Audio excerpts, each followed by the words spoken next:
All right, let's cut through the noise. A retailer leaked details about Glock's new V pistols before the company was ready to roll, and Glock publicly acknowledged the lineup, forcing a reactive confirmation instead of a controlled launch. Why does this matter? Because the V series shows up at the exact moment Glock faces heavy legal heat over cheap Glock switches, and lawsuits claiming some designs are trivially convertible to full auto, the most prominent of which was filed by the city of Chicago in March 2024. On top of that, California moved fast. Lawmakers passed AB 1127 this year to block the retail sale of pistols judged easily convertible, a law signed in October 2025 and set to take effect next summer. The regulatory backdrop that explains why Glock is streamlining and changing internals now. This isn't just a new model designation. It's a business and legal pivot. Glock protecting its market access and its supply chain while trying to keep the guns familiar to users. In this video, I'll walk you through what leaked, what Glock confirmed, what the legal pressure looks like, and what it actually means for people who carry, compete, or tinker. The leak and the chaos. When that leak hit the web, Glock's rollout plan went up in smoke. One dealer jumped the gun, literally, posting images and specs before corporate marketing could even brief their partners. Within hours, screenshots spread across Reddit, gun forums, and Discord servers like wildfire. The reaction? Total confusion. Some folks thought Glock was pulling every Gen 5 from production. Others assumed the company was about to scrap the entire catalog in favor of a V refresh. Truth is, Glock confirmed the existence of the series, but made it very clear that the timing wasn't theirs. The email response sent to industry outlets like Concealed Nation was polite but sharp, basically saying, yes, it's real, but no, we weren't ready to talk about it. Behind the scenes, you can imagine the frustration. Glock invests millions into perfectly timed launches, dealer briefings, manufacturing allocation, marketing rollouts, and press kits for reviewers. Having all of that blown wide open by a single unauthorized retailer robbed them of the hype cycle they built so carefully. Instead of debuting the V lineup with polished footage and hands-on range tests, they were forced into classic damage control, confirm the leak, warn dealers, and push a reluctant statement out to the public.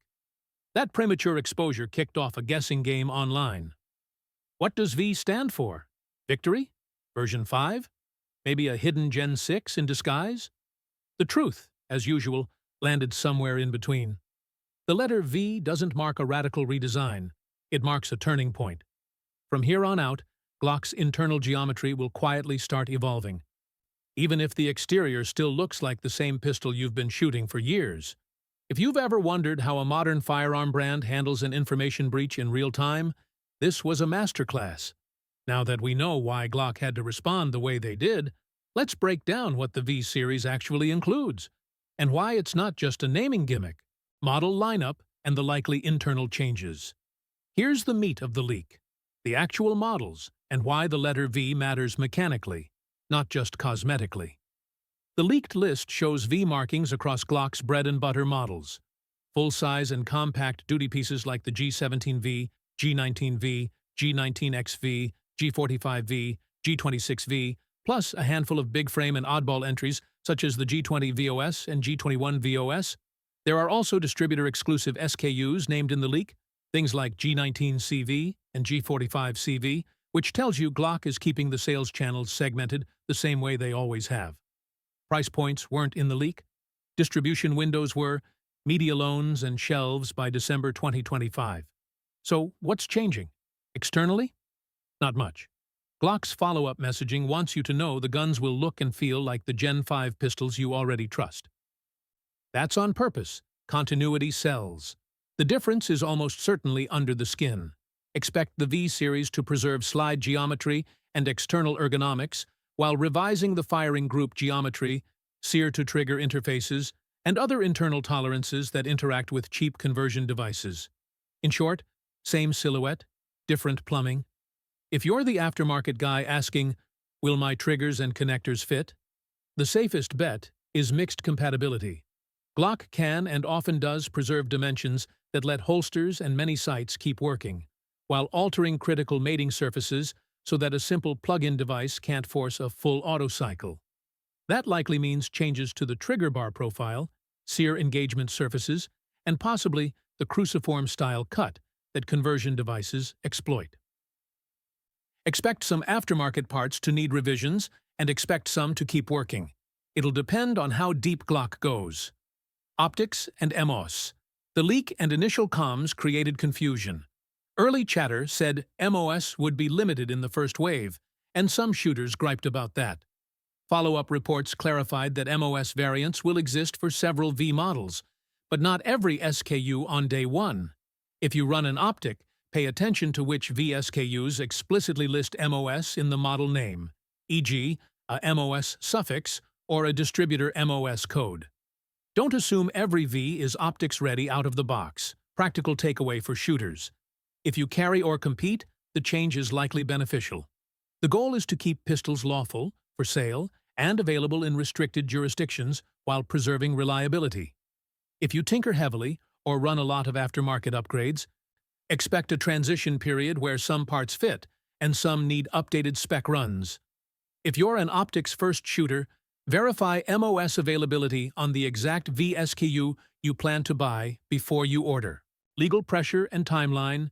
Why cities and states forced Glock's hand. Start with the headline, Players. Back in March of 2024, the city of Chicago filed a landmark suit accusing Glock of designing pistols that were too easy to convert into fully automatic weapons with cheap devices often called Glock switches. The city's allegation wasn't theoretical. They reported recovering large numbers of modified Glocks tied to violent crime, and the suit argued Glock could redesign key internals to blunt those conversions, but hadn't. That lawsuit changed the conversation from product update to product responsibility. Shortly after, investigative reporting amplified the concern. Journalists and watchdog groups dug into how tiny, inexpensive devices, sometimes 3D printed, could be used to push a semi-auto into rapid, full auto fire by forcing the fire control into an unintended cycle. Those exposés helped lawmakers translate a technical vulnerability into a clear public safety argument.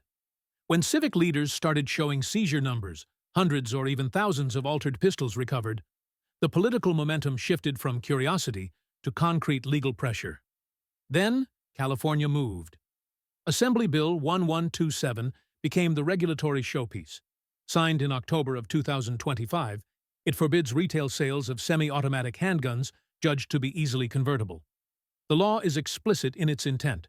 Remove the retail market for pistols that accept those conversion devices, and it carries a July 1, 2026 enforcement date.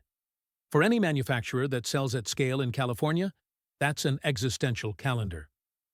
Lose access to that market, and you don't just miss sales.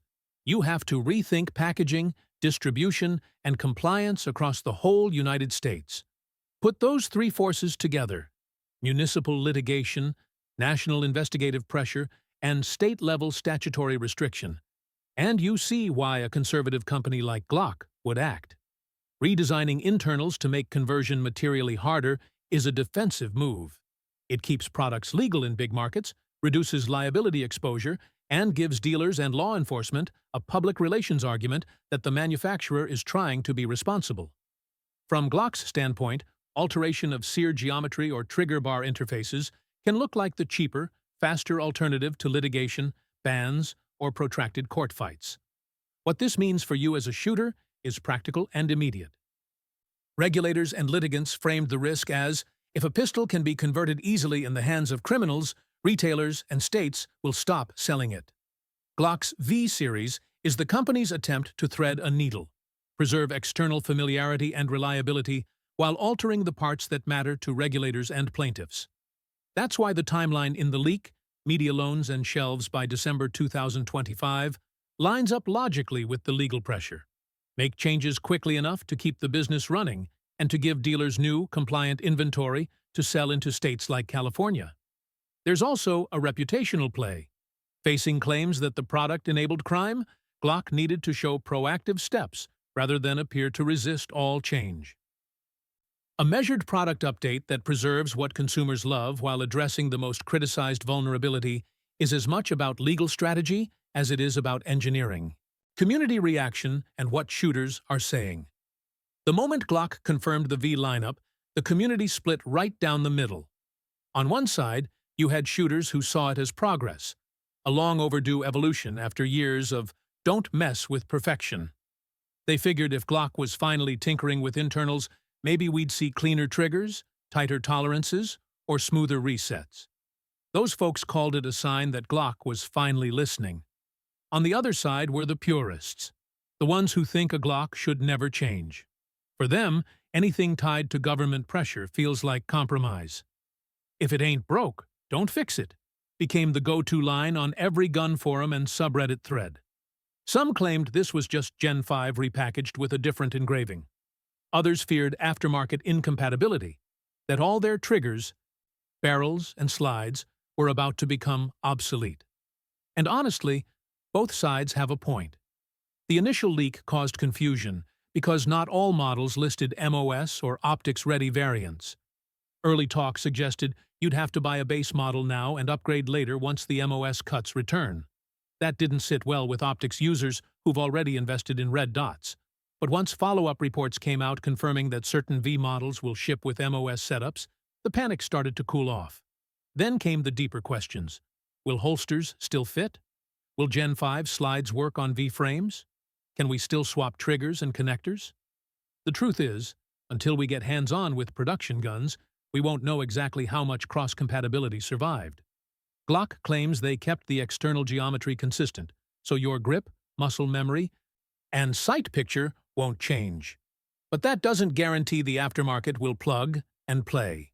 Expect a transition period, the same way it happened when Gen 4 and Gen 5 parts first hit the market. Still, most longtime shooters agree on one thing: Glock had to do something. California and Chicago aren't small markets, and the lawsuits aren't just noise. By reworking internals while keeping the same ergonomics, Glock can keep selling where others might get banned. That's not betrayal, that's survival. For folks who build or modify Glocks, the next year will be a test. You'll see new trigger kits designed for V-spec internals, new slide cuts optimized for those dimensions, and probably a wave of YouTube range tests comparing old Gen 5 versus new V triggers shot side by side. If you're planning to buy, my advice is simple. Wait for early range reports, check parts lists carefully, and don't assume your current setup will swap straight over. The V-line isn't a revolution. It's a quiet adaptation designed to keep Glock's core market alive under increasing scrutiny. The bigger picture, industry shifts, and what comes. Next step back for a second. The V-series isn't happening in a vacuum. What Glock's doing right now mirrors a bigger shift across the entire firearms industry. We're watching a collision between innovation, regulation, and public perception, and every major manufacturer has been forced to pick a side: adapt or risk extinction. Take a look around. Sig Sauer, Walther, CZ, Shadow Systems. They've all been pushing aggressive updates over the past few years. You've got lighter, flatter triggers, optics-ready slides straight from the factory, and grip modules that feel like they were designed by shooters, not engineers in a lab. Competition and the demand for customization have driven constant evolution. But while some brands sprint forward with features, others, like Glock, play the long game. They know consistency sells. Glock pistols built a reputation on simplicity, reliability, and identical handling across decades of models. That's why even subtle redesigns like the V-series matter so much. When Glock moves, the rest of the market pays attention. Then add the legal pressure. Laws like California's AB 1127 and lawsuits like Chicago's are basically rewriting how acceptable design is defined in courtrooms instead of gun ranges. These laws don't just affect criminals. They reshape the technical boundaries of what civilian pistols can be. For Glock, the V-series is their way of saying, we'll evolve just enough to survive, but not enough to compromise our DNA. There's a moral undercurrent, too. Every responsible gun owner knows the frustration of seeing bad actors use illegal mods to fuel anti-gun headlines. Glock's internal changes won't stop criminals, but they do make it harder for politicians to paint the entire industry as negligent. It's a tactical move. a shield to protect the civilian market, and the Second Amendment from being dragged into a regulatory free-for-all. From a business standpoint, there's another angle: consolidation. Glock quietly discontinued more than 30 legacy models. That's not laziness, that's efficiency. Fewer SKUs means fewer production lines, tighter quality control, and more focus on R&D. It's Glock's way of trimming the fat while preparing for a market that values smart engineering over sheer variety. So when you hear about the V-Series, don't think new gun, think new era. It's Glock modernizing under fire, literally and politically, while keeping their signature reliability intact. Whether you see that as corporate pragmatism or quiet defiance depends on where you stand. The Glock V-Series isn't just a marketing letter stamped on the slide. It's the company's line-in-the-sand moment. Between lawsuits in Chicago, new bans in California, and non-stop talk about conversion devices, Glock had two choices: fight the tide or adapt fast enough to stay in the fight. They chose the smarter route: redesign the internals, keep the look, and make sure their pistols still end up in holsters from coast to coast. If you're a Glock owner, this doesn't mean the guns you already own are obsolete.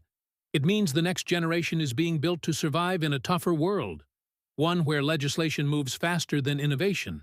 And whether you agree with Glock's play or not, you have to respect the strategy.